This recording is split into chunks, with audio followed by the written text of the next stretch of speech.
লেবু খাওয়ার সাথে অথবা লেবু খাওয়ার পরে 5 ধরনের খাবার খাওয়া থেকে বিরত থাকুন, নতুবা নানা ধরনের রোগ ও মৃত্যু ঝুঁকি আপনার বহু গুণে বেড়ে যাবে। এমন মানুষ খুঁজে পাওয়া যাবে না যারা ভাত দিয়ে চটকে অথবা লেবুর শরবত খান না। নানা উপায়ে লেবুর রসকে আমরা খেয়ে থাকি, তবে লেবুর রসের অনেক উপকারিতার পাশে রয়েছে অনেক অপকারিতাও। কিছু কিছু মানুষ লেবু খেয়ে লেবুর উপকারিতা পেয়ে প্রশংসায় পঞ্চমুখ থাকেন, আবার অপরপক্ষে কিছু কিছু মানুষ লেবুর শুধুমাত্র বদনামই গেয়ে যান, যার কারণ হচ্ছে লেবু সঠিক নিয়মে তারা খেতে পারেন না এবং নানারূপ শারীরিক ক্ষতি তাদের হতে থাকে। এই সমস্ত সমস্যার কারণে লেবুর প্রতি হয়তো তাদের বিরূপ মনোভাব।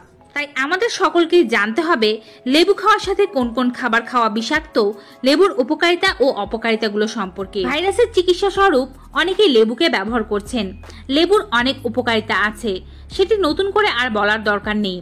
পাতিলেবুর রসে প্রচুর পরিমাণে ভিটামিন সি পাওয়া যায়। এই ভিটামিন শরীরকে সুস্থ রাখতে দীর্ঘমেয়াদী ভিত্তিতে কাজ করে থাকে। খাওয়ার আগে যদি আপনি লেবু জল খান তাহলে জিভের স্বাদ বৃদ্ধি পাবে। এছাড়া লেবু জল শরীরের শর্করার মাত্রা নিয়ন্ত্রণ করে ও বিপাক্রিয়ার মাত্রা বাড়ায়, ফলে খাওয়ার আগে লেবু জল খাওয়া খুবই উপকারী। যাদের খাদ্য হজমের সমস্যা হয় তারা এই পদ্ধতিটি অনুসরণ করে দেখতে পারেন। লেবুতে যে সাইট্রিক অ্যাসিড থাকে তা কিডনির পাথর জমার বিরুদ্ধে প্রতিরোধ ব্যবস্থা গড়ে তোলে। তাছাড়া যাদের কিডনিতে পাথর আছে তারা যদি এই পাথরকে গলাতে চান, কুসুম গরম জলে লেবু মিশ্রিত করে এই জল রোজ পান করুন, কিডনির সমস্যা থেকে মুক্তি পাবেন। বর্তমানে আমরা এমন একটি সময় পার করছি যে কারো হাঁচির শব্দ শুনলেও লোকে আটকে ওঠে। এর একটি কারণ হচ্ছে আমাদের চারপাশে বিরাজমান ভয়াবহ ভাইরাস। এমন অবস্থায় কারো কাশি, সর্দি, জ্বর ইত্যাদি সমস্যা হলে নিয়মিত লেবুর জল খাওয়ার অভ্যাস করুন। এছাড়া আপনার এই সমস্ত সমস্যা না হলেও নিয়মিত যদি একটি পাতি লেবুর রস আপনি খেতে পারেন তাহলে আর এই সমস্যাও হবে না। সর্দির সময় নাক বন্ধ হয়ে যাওয়ার সমস্যায় ভোগেন অনেকে। এই সময় 1 গ্লাস পানিতে 8 খানা পাতিল লেবুর রস গুলে তাতে 1 চা চামচ মধু মিশিয়ে নিন। তারপরে 1 ঢোকে সমস্ত পানি খেয়ে ফেলুন। সঙ্গে সঙ্গে নাক বন্ধের সমস্যা থেকে মুক্তি পাবেন।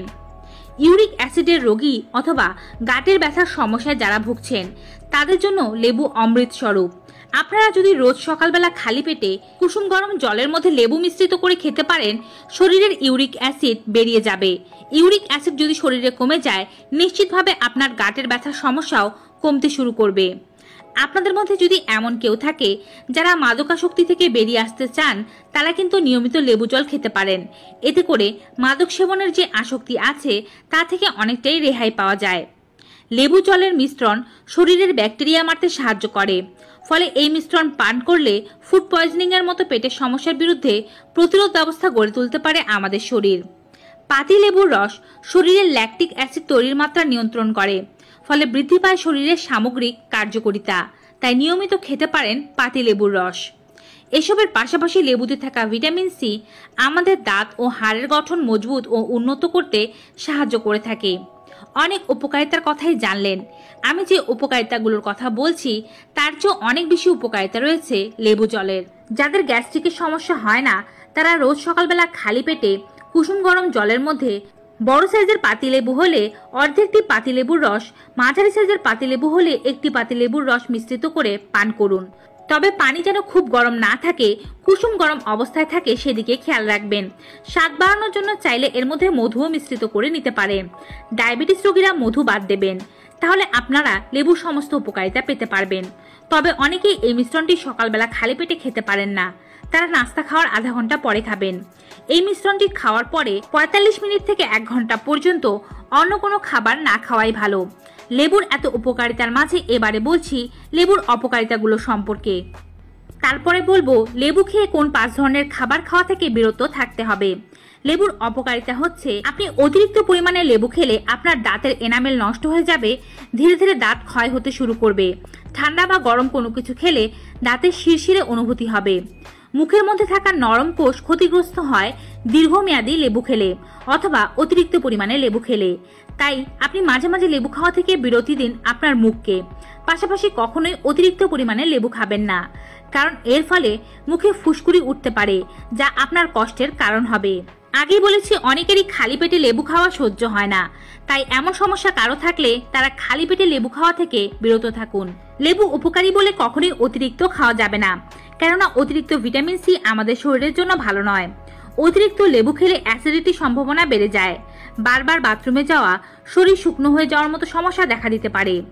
অতিরিক্ত সাইট্রিক অ্যাসিড শরীরের আয়রনের মাত্রা বাড়িয়ে দেয়। এই মাত্রা প্রয়োজনের অতিরিক্ত হলে আমাদের শরীরের জন্য সেটি মুশকিল। সাইট্রাস মাইগ্রেন বাড়ায়, তাই যাদের মাইগ্রেনের সমস্যা রয়েছে তারা এমনি লেবু জাতীয় ফলগুলো না খাওয়ার পরামর্শ দিয়ে থাকেন চিকিৎসকেরা। দৈনিক লেবু না খেয়ে মাঝে মাঝে অবশ্যই বিরতি দেওয়ার চেষ্টা করবেন। বড় সাইজের একটি লেবু বা মাঝারি সাইজের 2টি লেবু দৈনিক আপনি খেতে পারেন, এর চেয়ে বেশি খাওয়ার প্রয়োজন নেই। এবারে আপনাদেরকে জানাচ্ছি কোন সেই 5 খাবার, যে 5 খাবার আপনারা লেবু খাওয়ার সাথে অথবা লেবুর পরে খেলে মারাত্মক কিছু ক্ষতি হয়। প্রথম যে খাবারটি সম্পর্কে জানাচ্ছি সেটি হচ্ছে ক্যালসিয়ামের ওষুধ। আমাদের মধ্যে অনেকেই হাড়ের বিভিন্ন ধরনের সমস্যায় ভুগে থাকেন। যারা যে কোনো সমস্যা প্রতিরোধের জন্য ক্যালসিয়ামের ওষুধ খাচ্ছেন তারা লেবু খাবেন না, কারণ ক্যালসিয়ামের ওষুধ ও লেবু পরস্পরের সাথে বিরূপ প্রতিক্রিয়া ফেলতে পারে। এমনকি ক্যালসিয়ামের ওষুধ আপনার শরীরে কোনো কাজ করবে না যদি সেই সময় আপনি লেবু খান। তাই অবশ্যই চিকিৎসককে এই ব্যাপারটি জানাতে হবে। আপনি ক্যালসিয়ামের ওষুধের সাথে লেবু খেতে পারবেন কি পারবেন না সেটি চাইলে একবার আপনার চিকিৎসকের সঙ্গে কথাও বলে নিতে পারেন। চোখ বন্ধ করে বলা যায় লেবু ও দুধ বিপরীতধর্মী খাবার। আয়ুর্বেদের মতে প্রতিটি খাবারের নিজস্ব স্বাদ থাকে, যা হজমে ভালো বা খারাপ প্রভাব ফেলে। সে কারণে খাদ্যের সংমিশ্রণের খুবই গুরুত্বপূর্ণ ভূমিকা রয়েছে আমাদের জীবনে। যখন দুটি ভিন্ন খাবার একসঙ্গে মিশে যায়, এনজাইমগুলো সিস্টেমকে ব্যাহত করতে পারে। এর পাশাপাশি বিষাক্ত উপাদানগুলো আমাদের শরীরে টক্সিনের পরিমাণ অতিরিক্ত বাড়িয়ে দেয়। এমনই খাবার হচ্ছে লেবু ও দুধ, যা পাশাপাশি খাওয়া একদমই উচিত না। টক জাতীয় জিনিস দুধের সঙ্গে খাওয়া একদমই যাবে না, এর কারণে আপনার বদহজমের মতো সমস্যা বাড়তে পারে। তাই দুধ পান করার 1 ঘন্টা আগে অথবা পরে লেবু খান, পারলে বিরতিটি আরও বাড়িয়ে নিন। লেবুর সাথে পরবর্তী যে খাবারটি খাদ্য তালিকা থেকে বাদ দিতে হবে তা হচ্ছে কাঁচা অথবা পাকা পেঁপে। লেবুর সঙ্গে পেঁপে একেবারেই খাওয়া যাবে না, এটি আপনার হিমোগ্লোবিনের ভারসাম্যহীনতার কারণ হতে পারে। এর পাশাপাশি অ্যানিমিয়ার শিকারও হতে পারেন আপনি। লেবু আর পেঁপে শিশুদের জন্য সবচেয়ে বেশি বিপজ্জনক। অনেকে এই ভুল কাজগুলো করে থাকেন, কোন খাবারের সাথে কোন খাবার খাচ্ছেন কোনো খেয়ালই রাখেন না। লেবু খাওয়ার 1 ঘন্টা আগে অথবা 1 ঘন্টা পরে কাঁচা অথবা পাকা পেঁপে খান, তাহলে এমন মারাত্মক স্বাস্থ্য ঝুঁকিকে সহজেই এড়াতে পারবেন। লেবুর সাথে পরবর্তী যে খাবারটি বাদ দেবেন তা হচ্ছে টক দই অথবা মিষ্টি দই। অনেকেই ডায়েট চলাকালীন আদর্শ খাদ্য হিসেবে দই ও লেবু একসাথে মিশিয়ে খান, এটি খুবই ভুল পদ্ধতি। আয়ুর্বেদের মতে দই ও লেবু একসাথে খাওয়া উচিত নয়। সাইট্রাস ফলের সঙ্গে দুগ্ধজাত মিশ্রণ হজম সিস্টেমে খারাপ প্রভাব ফেলতে পারে। এটির সঙ্গে আরও বেশি টক্সিন উৎপাদিত হতে পারে আপনার শরীরে, যার ফলে খুব সহজে আপনি সর্দি, ঠান্ডা, সাইনাস বা অ্যালার্জির মুখোমুখিও হতে পারেন। বিভিন্ন দেশের প্রচলিত খাবার হচ্ছে সালাদের সাথে লেবুর রস। অনেক খাবারের সাথে স্বাদ বাড়ানোর জন্য আমরা লেবুর রস মিশ্রিত করে থাকি। সব খাবারের সাথে এটি বিরূপ প্রতিক্রিয়া না ফেললেও টমেটোর ক্ষেত্রে এটি মারাত্মক ক্ষতিকারক প্রভাব ফেলে যেতে পারে আপনার শরীরে। লেবু সাধারণত সালাদে বেশি ব্যবহৃত হয়। আয়ুর্বেদের মতে টমেটোতে লেবু ব্যবহার করা উচিত নয়, এটি শরীরের পাচনতন্ত্রের উপরে খারাপ প্রভাব ফেলে এবং আপনার পেটের মধ্যে বিষের সৃষ্টি হতে পারে, যা আপনার শরীরকে একদিনে না হলেও ধীরে ধীরে খারাপ করার জন্য দায়ী।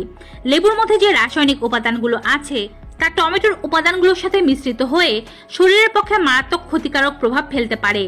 তাই টমেটো দিয়ে সালাদ তৈরি করলে তাতে কখনোই লেবু মিশ্রিত করবেন না। আর টমেটোর সালাদ খেলে লেবু বা লেবুর রস কিংবা লেবুর কোনো শরবত খাওয়া থেকে বিরত থাকুন।